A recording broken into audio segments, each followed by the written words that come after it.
China's she sacrificing growth to preserve CCP rule, says Economist. China's economic slowdown is driven by politics rather than by market forces alone, according to one of Taiwan's prominent macroeconomists.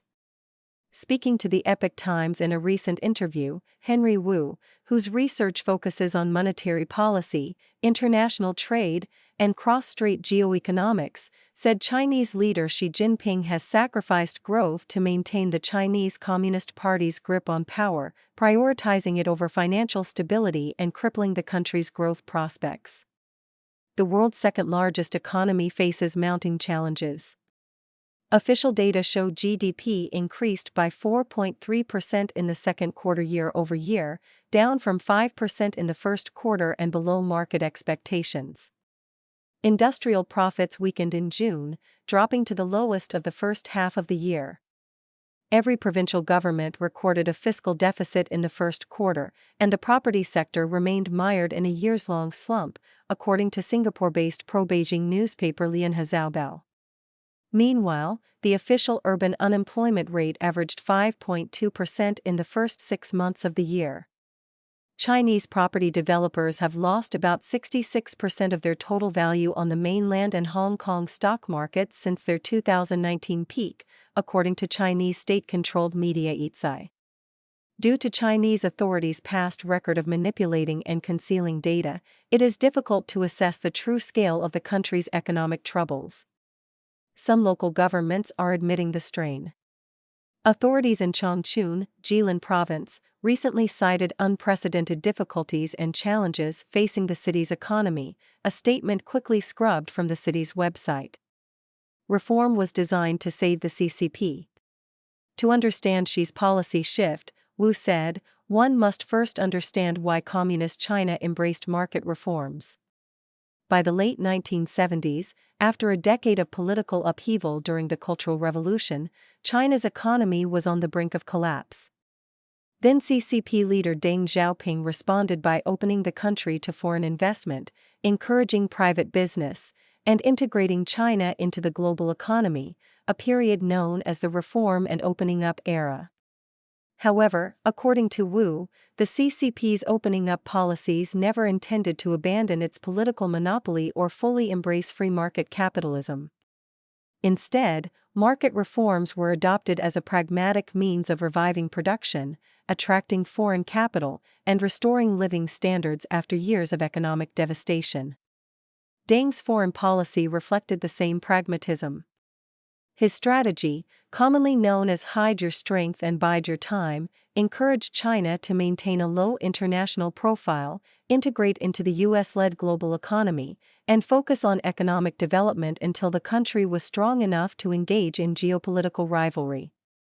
Wu said that many observers misinterpret Beijing's policies because they assess them primarily through an economic lens, whereas the CCP leadership consistently places greater weight on political security than on economic efficiency. Once the economy recovered, he said, the CCP inevitably sought to reclaim the control it had partially relaxed during the reform era for fear of losing its legitimacy. Wu said that if Chinese people broadly entered the middle class and every household had surplus savings, the CCP would lose both its reason for existing and the foundation of its rule. If the people can survive on the market, why do they need the CCP? Wu said. He noted that this is the key to understanding many of the contradictions in China's economy. When forced to choose between growing the economy larger and maintaining the CCP's grip over the state, the authorities have always chosen the latter. From this, he said that the CCP can never truly lead China to widespread prosperity. What she's dealing with right now is the party's existential crisis, the one that's been growing ever since reform and opening up began, Wu said. If reform and opening up were allowed to continue without limits, Wu said, it would ultimately mean the end of the CCP. Xi is reversing course because he sees himself as saving the CCP and protecting the regime, a move he believes is non-negotiable.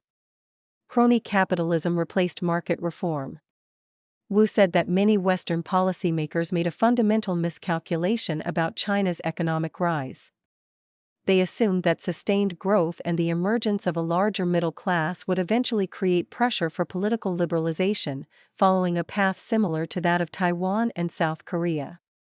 Instead, he said, the CCP's totalitarian nature enabled it to retain tight political control, a system that lacks effective checks on political power. Those in authority inevitably use their positions to redirect wealth and economic opportunities for their own benefit, he said.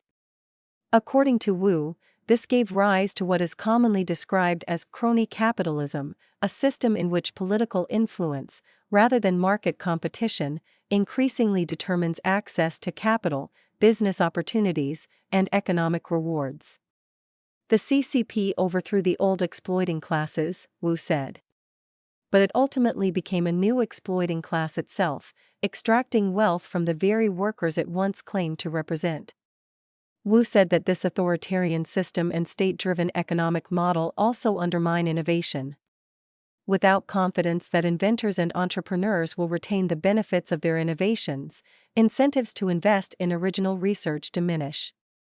He noted Jack Ma, founder of Chinese tech giant Alibaba Group Holding Limited, who announced his resignation as chairman in 2018, just as the CCP ordered all publicly listed companies to establish party organizations. Such organizations are set up in workplaces to ensure their staff's loyalty to the CCP and oversee management's compliance with Beijing's rules. In Wu's view, these institutional constraints help explain why China continues to face structural challenges in achieving truly independent technological innovation despite decades of heavy state investment in research and development. Strategic rivalry. Wu said that during the reform era, China accepted a subordinate role in the global economy, integrating into Western-led markets, serving as the world's manufacturing hub, and avoiding direct geopolitical confrontation with the United States. That strategy changed as China's economy grew. In his view, Beijing's embrace of the narrative of China's great power rise marked the point at which it began moving away from the globalization model that had fueled its earlier economic success. Wu traces globalization itself to the end of the Cold War. With the collapse of the Soviet Union, he said, the United States perceived fewer strategic threats and became more willing to integrate large developing economies such as China and India into the global trading system. Washington believed at the time that deeper economic integration would benefit all parties and encourage countries to become responsible stakeholders in the international order, according to Wu. However, Wu noted that as China's economic power expanded, the CCP increasingly prioritized strategic competition and national power over continued economic integration. The moment the CCP started boasting about China's rise as a great power, it was already turning its back on globalization, he said. From Wu's perspective, this helps explain the shift in U.S. policy in recent years.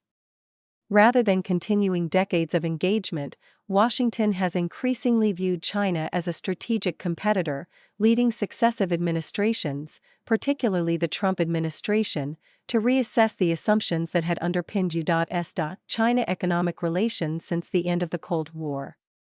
In Wu's view, China's economic rise therefore did not lead to its becoming a democracy, as the West had anticipated. From economic slowdown to systemic crisis.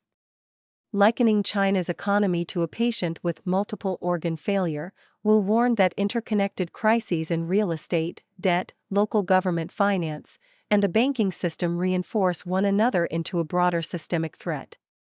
Ultimately, he said, avoiding a hard landing requires Beijing to face its toughest choice, prioritizing market growth over CCP control. Tong Boyong and Tong Hao contributed to this report.